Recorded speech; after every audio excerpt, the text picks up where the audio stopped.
Annyeonghaseyo. My name is Nick Vujicic, and I love traveling around the world, fishing, golfing, and swimming. I love living life. I am happy.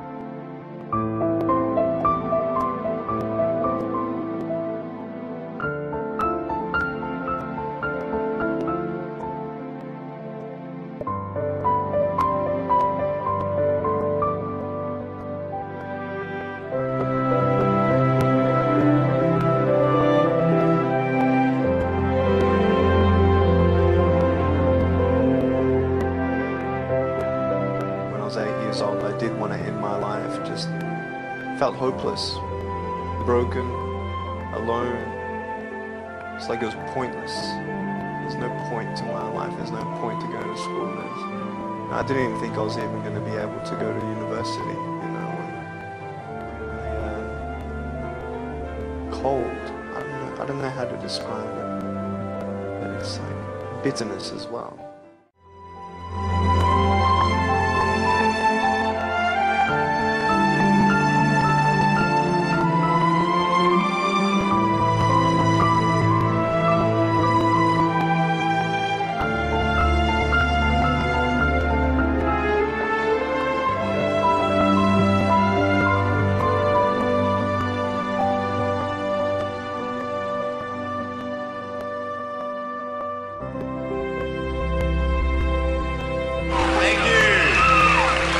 Thank you very much. Nice to see you. My name is Nick Vujicic, and it's a pleasure to be with you. So I have no limbs, but I have my little chicken drumstick.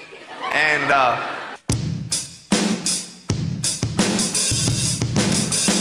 so it's like, you like that? That would be really cool if I could get this and get some techno going. Like, here we go. 1, 2, 3, 4. Yeah! There you go. You like that? Is that cool? Beautiful. But honestly, along the way, you might fall down like this. Ready? Right? Hello! Right. So what do you do when you fall down? Get back up. Everybody knows to get back up, because if I start walking, I'm not going to get anywhere. But I tell you, there are some times in life where you fall down and you feel like you don't have the strength to get back up. Do you think you have hope?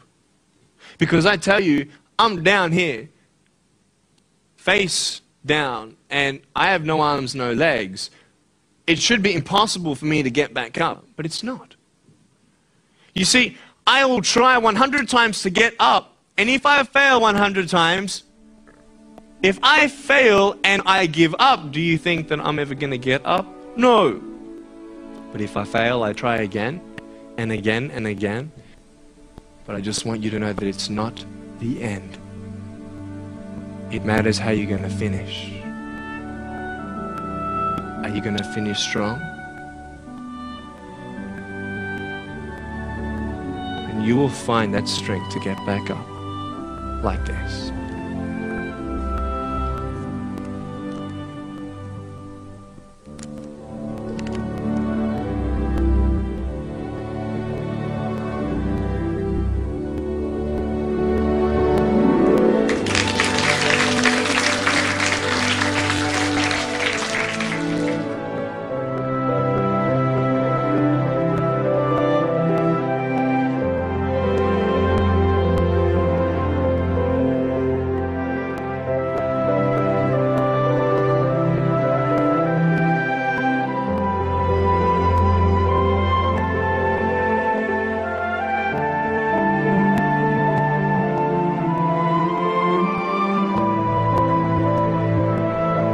Do I still pray for arms and legs?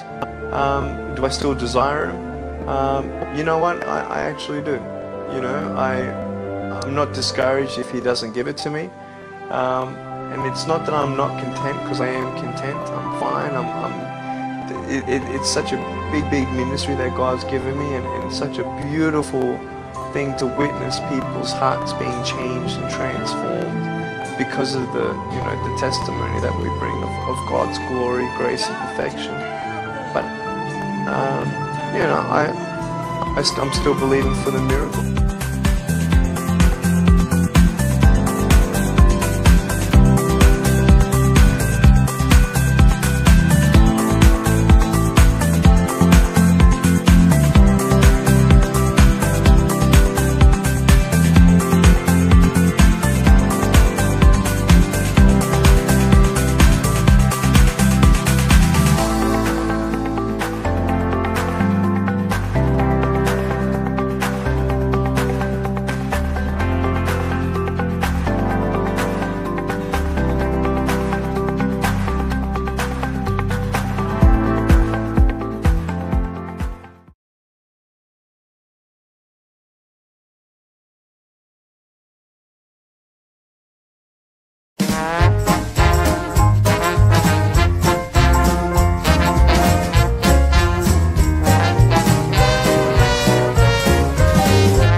Perkembangan psikofisik siswa ini diartikan sebagai perubahan-perubahan yang terjadi pada diri siswa, baik yang menyangkut kejiwaan atau rohaniah, maupun yang menyangkut dengan badan atau jasmaniah.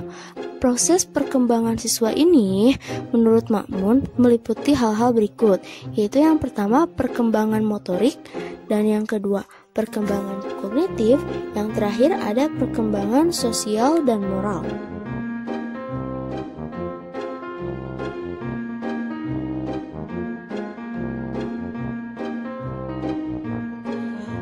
Ketika seorang anak memasuki sekolah dasar atau ibtidaiyah pada umur 6 atau 7 tahun sampai 12 atau 13 tahun, perkembangan fisiknya mulai tampak benar-benar seimbang dan proporsional. Gerakan-gerakan organ tubuh anak juga menjadi lincah dan terarah seiring dengan munculnya keberanian mentalnya. Gerakan-gerakan motor siswa akan terus meningkat keanekaragaman, keseimbangan, dan kekuatan ketika menduduki bangku SLTP dan SLTA. Motor skill atau disebut kecakapan jasmani perlu dipelajari melalui aktivitas pengajaran dan latihan langsung.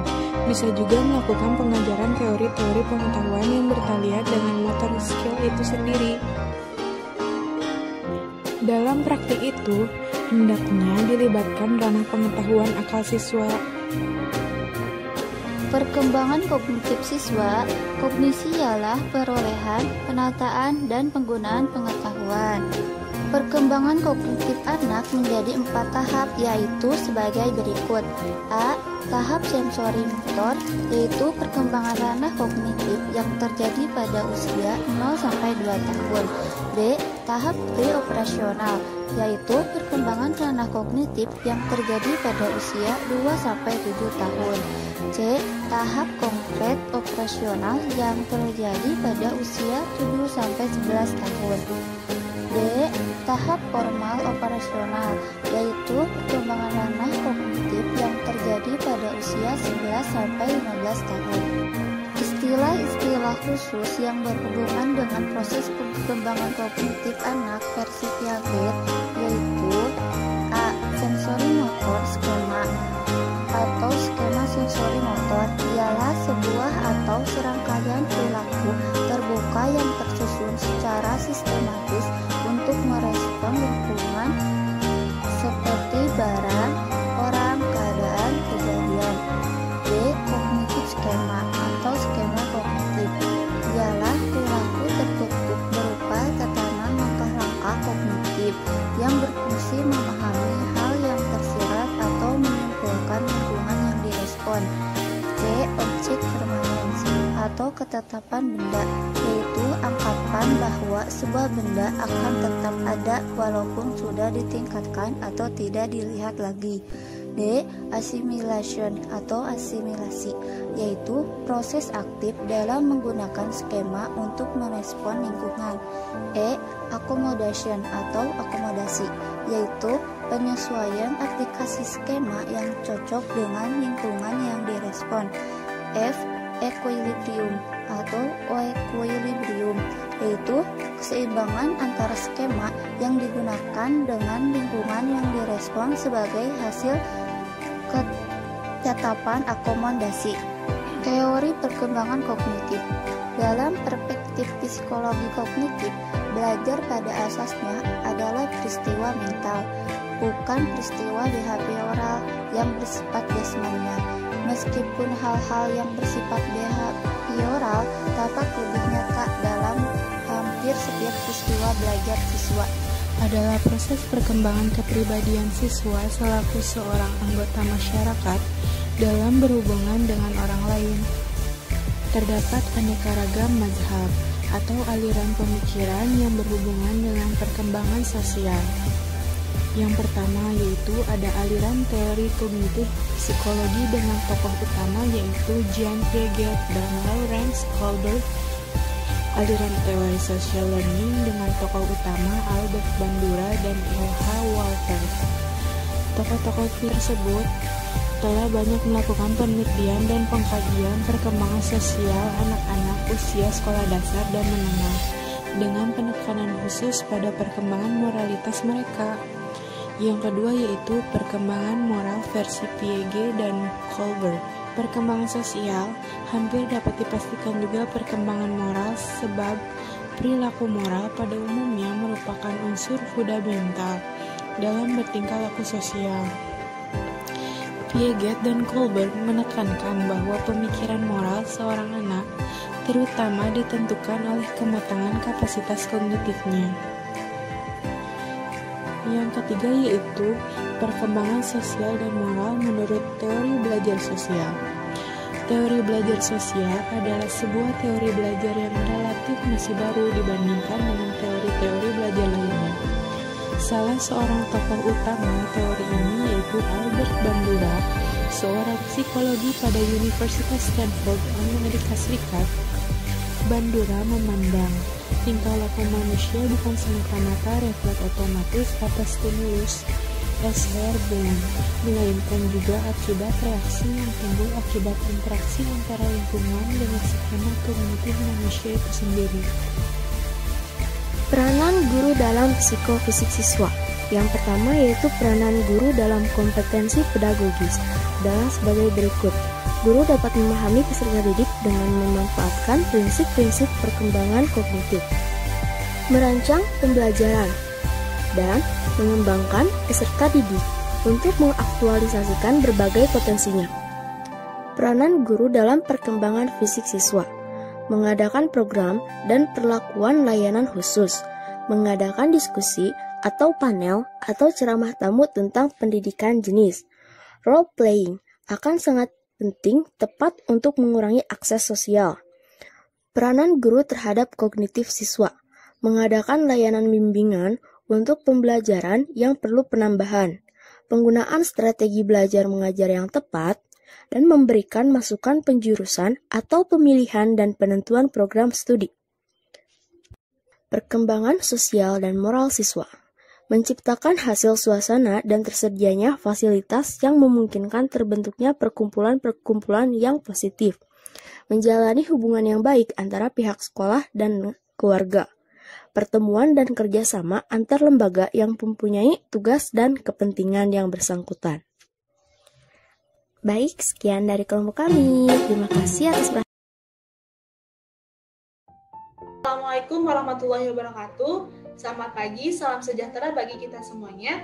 Salam, Om Swastiastu, Namo Buddhaya, salam kebajikan.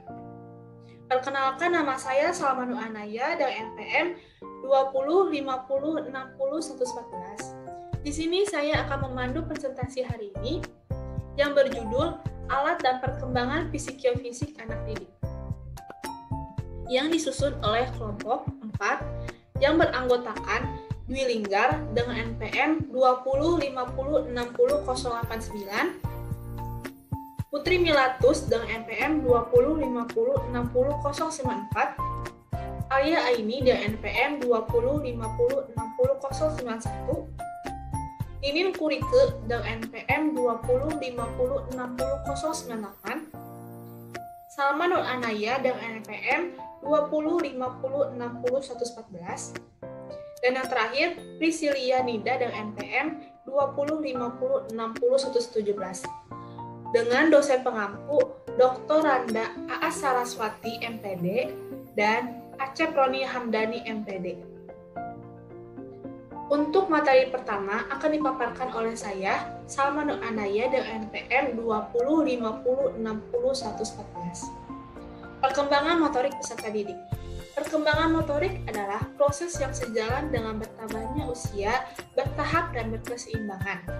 Dan perkembangan motorik adalah proses seorang anak belajar untuk tampil menggerakkan anggota tubuh. Untuk mengembangkan kemampuan motorik itu sangat diperlukan agar mereka tumbuh dan berkembang secara optimal. Maka digolongkanlah 3 keterampilan motorik anak. Untuk materi selanjutnya akan dijelaskan oleh pemateri kedua. Saya Ninin Kurike Rosadi dengan nomor pokok mahasiswa 205060098. Perkembangan kognitif peserta didik. Kognitif adalah suatu proses berpikir, yaitu kemampuan individu untuk menghubungkan, menilai, dan mempertimbangkan suatu kejadian atau peristiwa. Jadi, proses kognitif berhubungan dengan tingkah kecerdasan, inteligensi, yang memadai seseorang dengan berbagai minat, terutama sekali ditunjukkan kepada ide-ide belajar. Perkembangan bahasa peserta didik. Bahasa adalah alat berkomunikasi yang sangat dibutuhkan untuk berinteraksi antara satu sama lain dengan menggunakan suara yang dikeluarkan oleh alat ujar pada manusia. Bahasa juga merupakan sarana berpikir menurut Vygotsky, Emaini, dan Emaineni tahun 1998 di halaman 98-40. Dalam Jemairis tahun 2006 mengungkapkan bahwa perkembangan bahasa berkaitan dengan perkembangan kognitif. Hal ini disebabkan karena Selanjutnya yaitu 3 keterampilan motorik anak akan disampaikan oleh saya, Putri Milatus Syamsiah dengan NPM 2050609094. 1. Keterampilan lokomotorik adalah keterampilan berpindahnya individu dari suatu tempat ke tempat lainnya. 2. Keterampilan non-lokomotorik. Keterampilan non-lokomotorik adalah kemampuan untuk melakukan gerakan anggota tubuh yang tidak menyebabkan anggota tubuh tersebut berpindah. Yang ketiga adalah kemampuan memproyeksi dan menerima atau menangkap benda adalah suatu mekanisme pertahanan diri ketika seseorang mencerminkan kecemasan atau rasa bersalah kepada dirinya untuk mendapatkan kenyamanan, atau bisa juga disebut dengan sebuah reaksi pada dirinya untuk melakukan sebuah tindakan ataupun sebuah kerja. Saya Priscilia Nida Nazifah dengan NPM 205060117. Perkembangan bahasa peserta didik. Hal ini disebabkan karena yang pertama, anak harus menggunakan bahasa untuk berkomunikasi atau berbicara dengan orang lain. Yang kedua, transisi dari kemampuan berkomunikasi secara eksternal kepada kemampuan berkomunikasi secara internal membutuhkan waktu yang cukup panjang. Pada nomor 3, pada perkembangan selanjutnya, anak akan bertindak tanpa berbicara. Apabila hal ini terjadi, maka anak telah mampu menginternalisasi percakapan egosentris atau berdasarkan sudut pandang sendiri. Perkembangan sosial emosional peserta didik. Perkembangan sosial emosional anak usia dini adalah kemampuan anak dalam mengelola dan mengekspresikan emosi secara lengkap, baik emosi positif maupun negatif. Anak mampu berinteraksi dengan teman sebayanya atau orang dewasa di sekitarnya secara aktif belajar dengan mengeksplorasi lingkungannya. Materi kelima akan dipaparkan oleh saya, Alia Aini dengan NPM 205060091. Perkembangan moral peserta didik. Perkembangan moral atau moral development adalah mencakup perkembangan pikiran, perasaan, dan perilaku menurut aturan atau kebiasaan mengenai hal-hal yang seharusnya dilakukan seseorang ketika berinteraksi dengan orang lain atau harlok. Perkembangan moral sangat berpengaruh terhadap lingkungan, sehingga pada masa anak-anak ini, orang tua dan lingkungan sangat berpengaruh terhadap perkembangan moral anak. Moral yang positif akan berdampak baik untuk kedepannya dan begitu sebaliknya. Jika si anak sejak kecil hanya menerima moral negatif, maka si anak akan berkembang tidak sesuai dengan yang diharapkan oleh orang tuanya. Perkembangan moral peserta didik. Teori Colbert telah menekankan bahwa perkembangan moral didasarkan terutama pada penalaran moral dan berkembang secara bertahap. Yang pertama, penalaran pra-konvensional, yang kedua, konvensional, dan yang terakhir, pasca-konvensional. Baik, di sini saya akan menjelaskan tentang penalaran pra-konvensional, 2. Penalaran konvensional, dan ketiga penalaran pasca konvensional. Yang pertama, penalaran prakonvensional adalah tingkat yang paling rendah dalam teori perkembangan moral Colbert. Pada tingkat ini, anak tidak memperlihatkan internalisasi nilai-nilai moral. Menalar moral dikendalikan oleh imbalan atau hadiah dan hukuman eksternal. Contohnya, dalam dunia pendidikan, peserta didik mau belajar kalau mendapatkan hadiah. Dan kedua, penalaran konvensional adalah tingkat kedua atau tingkat menengah dari teori perkembangan moral Colbert. Seorang menaati standar-standar internal tertentu, tetapi mereka tidak menaati standar-standar internal orang lain seperti orang tua atau masyarakat. Contoh, siswa di satu kesempatan mau belajar dengan tekun karena kesadaran sendiri, tetapi tidak mau menaati perintah orang tua yang mengharuskan belajar dari pukul 19 sampai pukul 21. Tingkat ketiga adalah pasca konvensional. Adalah tingkat tertinggi dari teori perkembangan moral Colbert. Pada tingkat ini, moralisasi benar-benar diinternalisasikan dan tidak didasarkan pada standar-standar orang lain. Seorang mengenal tindakan moral alternatif, menjajaki pilihan-pilihan, dan kemudian memutuskan berdasarkan suatu kode moral pribadi. Contoh, anak dengan penuh kesadaran menaati tata tertib sekolah baik diawasi atau tidak. Ada sanksi atau tidak. Perkembangan moral peserta didik. Baik, selanjutnya saya kembalikan lagi kepada moderator. Terima kasih untuk semua pemateri yang sudah memaparkan materinya hari ini. Semoga ilmunya bisa bermanfaat untuk kita semuanya. Kesimpulan dari presentasi hari ini adalah bahwa perkembangan anak adalah urutan perubahan fisik, emosional, pikiran, dan linguistik anak yang terjadi sejak kecil hingga awal dewasa nanti. Saya harap teman-teman hari ini bisa aktif bertanya. Apabila ada pertanyaan atau saran, bisa dituliskan di forum diskusi.